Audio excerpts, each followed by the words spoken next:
السلام علیکم ویورز، آپ دیکھ رہے ہیں پروگرام براس ٹیکس اور میں ہوں آپ کی ہوسٹ معروف۔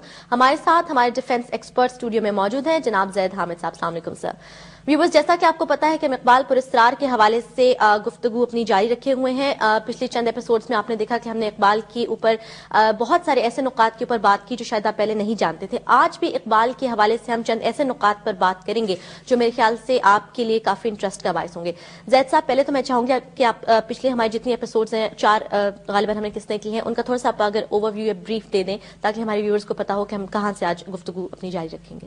جی دیکھیے، ہم نے علامہ اقبال کے حوالے سے جب اپنی سیریز کو شروع کیا تو بنیادی طور پر اس کا ایک پیٹرن تھا، ایک ترتیب تھی جو ہم نے فالو کی۔ ڈفرینٹ ٹاپکس ہم نے ڈسکس ہم نے سب سے پہلے تو ان تاریخی ادوار کا ذکر کیا، اس دور کا ذکر کیا کہ جب مسلمان تہذیب اپنے 1400 سال کی تہذیب اور تاریخ کے مختلف ادوار سے گزرتی ہوئی 20ویں صدی کے آغاز میں کہاں جا پہنچی تھی۔ بالکل مسلمانوں کا وہ دور کہ قرون اولیٰ میں جب مسلمان پوری دنیا پر عروج حاصل کر چکے تھے، پوری دنیا میں پھیلتے چلے جا رہے تھے، اور چین سے لے کر اسپین تک مسلمانوں کی ایک خلافت، ایک حکومت یا مختلف مسلمانوں کا غلبہ اور اقتدار قائم تھا۔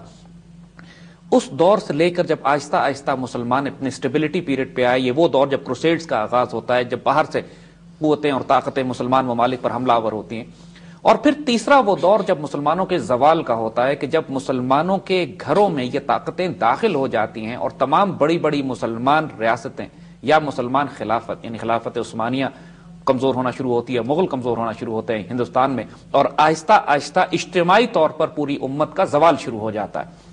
اور حد یہ ہوتی ہے کہ 20ویں صدی کے آغاز میں خلافت عثمانیہ جو 1400 سال سے خلافت کا انسٹیٹیوشن مسلمانوں کا قائم تھا وہ تباہ ہو جاتا ہے، اور مغل ویسے ہی انگریز یہاں غالب ہو جاتے ہیں، یہاں پہ حکومت مسلمانوں کی ختم ہو جاتی ہے۔ تو ہم نے اس تاریخی طور پر اس دور کا تجزیہ کیا تھا کہ جس دور میں اقبال تشریف لاتے ہیں۔ ہم نے وہ تمام تاریخی اسباب دیکھے تھے کہ اللہ تعالیٰ ایسے موقعوں پر کیسے افراد کو پیدا کرتا ہے اور اقبال کا رول اس میں کیا تھا۔ پھر ہم نے اقبال کی پرسنالٹی پہ بات کی، ہم نے اقبال کے ذاتی کردار پر بات کی، ہم نے اقبال کے اس تعلق کی بات کی جو ان کا حضور صلی اللہ علیہ وآلہ وسلم سے قائم ہے۔ اقبال کی سوچ اور فکر پر ہم یہ جو کام کر رہے ہیں اس کی بنیاد یہی ہے کہ اقبال نے قرآن اور سنت کو اردو شاعری میں اتنا خوبصورت بیان کر دیا ہے کہ اس سے بہتر اردو زبان میں قرآن اور سنت کی حکمت، وزڈم اور اس پیغام کی نمائندگی نہیں کی جا سکتی تھی جس طرح اقبال نے کر دی ہے۔ اور اقبال خود اپنی شاعری میں جب حضور صلی اللہ علیہ وآلہ وسلم کے آگے وہ درخواست پیش کر چکے ہیں کہ اگر میں نے اپنی شاعری میں آپ کے کلام کی نمائندگی نہ کی ہو یا آپ کے دین کی نمائندگی نہ کی ہو تو قیامت کے روز مجھے ذلیل و خوار اور رسوا کیجیے گا اور اپنی قدم بوسی سے محروم فرما دیجیے گا۔ اتنا بڑا چیلنج امت مسلمہ میں کسی مفکر یا دانشور یا شاعر نے نہیں دیا۔ اور یہی وجہ ہے کہ ہم بار بار تاکید کرتے ہیں، اپنی پوری قوم سے ہم بات کریں گے اس معاملے میں کہ اپنے بیٹیوں کو ان کی شادیوں پہ جو تحفے آپ دیں اس کے اندر کلیات اقبال دیجیے گا، اپنے بچوں کو سالگرہ میں تحفے دیں اس میں کلیات اقبال دیجیے۔ اقبال کو پروموٹ کرنا ہے۔ اقبال ہمارے لیے زندگی کا پیغام ہے، جنہوں نے قرآن و سنت کی تشریح کر کے ہماری زبان میں اس طرح ہم سے بات کی ہے کہ جو آج کے ہمارے مسائل جو اس امت کو درپیش ہیں، ہماری ذاتی مسائل سے لے کر ہماری امت کے مسائل تک، انہوں نے تمام کا اس طرح دانشمندانہ حکیمانہ تجزیہ کر کے حل بتایا ہے کہ اگر اس قوم نے اقبال سے فائدہ نہ اٹھایا تو بڑی بد نصیب ہو گئی ہے۔ لیکن انشاءاللہ اقبال رہنے کے لیے آئے ہیں، اقبال کا پیغام رہنے کے لیے ہے۔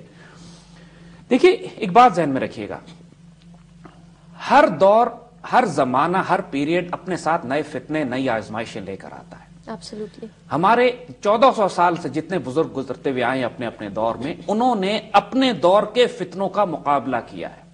کسی زمانے میں فتنے علمی ہوا کرتے تھے، کوئی فتنہ خلق قرآن آ گیا، یہ فتنہ یا فتنے اس قسم کے آ گئے کہ جو انٹلیکچوئل لیول پر قرآن و سنت کو چیلنج کرتے ہیں۔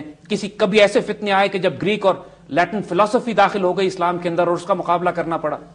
کہیں فتنے ایسے ہوتے ہیں جو باقاعدہ دشمن ہماری صفوں میں داخل ہو جاتے ہیں اور باقاعدہ دشمنوں کو روکنا پڑتا ہے، اور اس کے لیے علماء اور اسکالرز اور تھنکرز کو کھڑے ہو کے، جس طرح شاہ ولی اللہ نے یہ مرہٹوں کا فتنہ کو دیکھا اور احمد شاہ ابدالی کو انوائٹ کیا وہاں سے، اور ساتھ ساتھ امت میں دین اور اسلام اور قرآن کو پھیلانے کا کام بھی جاری رکھا۔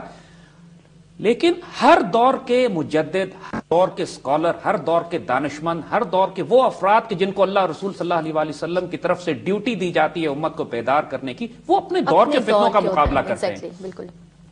اور ان ہائپوتھیٹیکل ایشوز پر بات نہیں کرتے جو آئندہ آنے والے وقتوں میں پیش آئیں گے. ہمارے بزرگوں کا طریقہ یہ تھا کہ جب ان کے پاس کوئی مسئلہ لے کے آتا تھا تو پہلے وہ یہ سوال کرتے تھے کہ کیا آج کے دور میں کسی کو یہ مسائل درپیش ہیں, اور اگر لوگ کہتے تھے نہیں ایسے مسائل درپیش نہیں ہیں تو وہ اس کا جواب نہیں دیتے تھے, کہتے تھے یہ آنے والا وقت ہوگا, اس وقت کے علماء ان مسائل کا جواب دیں گے. تو دیکھیے جس دور میں اقبال پیدا ہوئے, ذرا اس دور کو تھوڑا سا ایک دفعہ پھر ہم اینالائز کرتے ہیں. پہلی جنگ عظیم ختم ہو رہی تھی, 1914 سے 1918 کا یہ پیریڈ تھا, فرسٹ ورلڈ وار ختم ہوئی. فرسٹ ورلڈ وار تھی کیا اصل میں, اس کو ہم نے اپنی اکنامک ٹیررزم کے پروگرام میں بھی ڈسکس کیا. یہ وہ وقت تھا کہ جب پوری طرح کیپٹلسٹ اکنامک ماڈل, یہ جو زائنسٹ اکنامک ماڈل جو بینکنگ پہ بیس کرتا ہے, جو پچھلے 200 سال سے جس طرح مسلمانوں کا زوال ہو رہا تھا اسی طرح عروج ہو رہا تھا مغربی طاقتوں کا, لیکن اصل میں عروج تھا یہ ویسٹرن زائنسٹ بینکنگ سسٹم کا, اس ربا کے نظام کا, اس اکنامک ماڈل کا. اور اگر آپ ایک چیز نوٹ کریں گے کہ فرینچ ریولوشن کی جو 18ویں صدی میں آئی, اس کے ساتھ ساتھ دونوں چیزوں کو عروج حاصل ہونا شروع ہوا. ایک تو یہ کہ انہوں نے ڈیموکریسی اور لبرلزم اور فری سوسائٹی کا کانسیپٹ لانچ کیا, اور ساتھ ساتھ کیپٹلزم کی ماڈرن فارم جو بینکنگ سسٹم ہے, جو آج کا جدید بینکاری کا نظام ہے, اس کو بھی عروج حاصل ہونا شروع ہوا. یعنی ڈیموکریسی اور کیپٹلزم ایک ساتھ جڑ کر اٹھنا شروع ہوئے اس دور میں جس دور میں اقبال پیدا ہوئے. یعنی اس دور میں پریکٹیکلی یہ اپنے عروج پر پہنچ چکے تھے, یہ دونوں اکنامک اور پولیٹیکل ماڈل. جی زید صاحب, ہم یہیں سے گفتگو کا سلسلہ جاری رکھیں گے. تھوڑا سا ہم آپ کو بریف اوور ویو دے رہے ہیں ہماری لاسٹ ایپیسوڈز کا. بریک سے واپس آ کر ہم ڈسکس کریں گے آج ہم اقبال کے بارے میں کیا ایسی بات آپ کو بتانے لگے ہیں جو آپ کے لیے بہت انٹرسٹ کا باعث ہوگی. بریک لیجیے.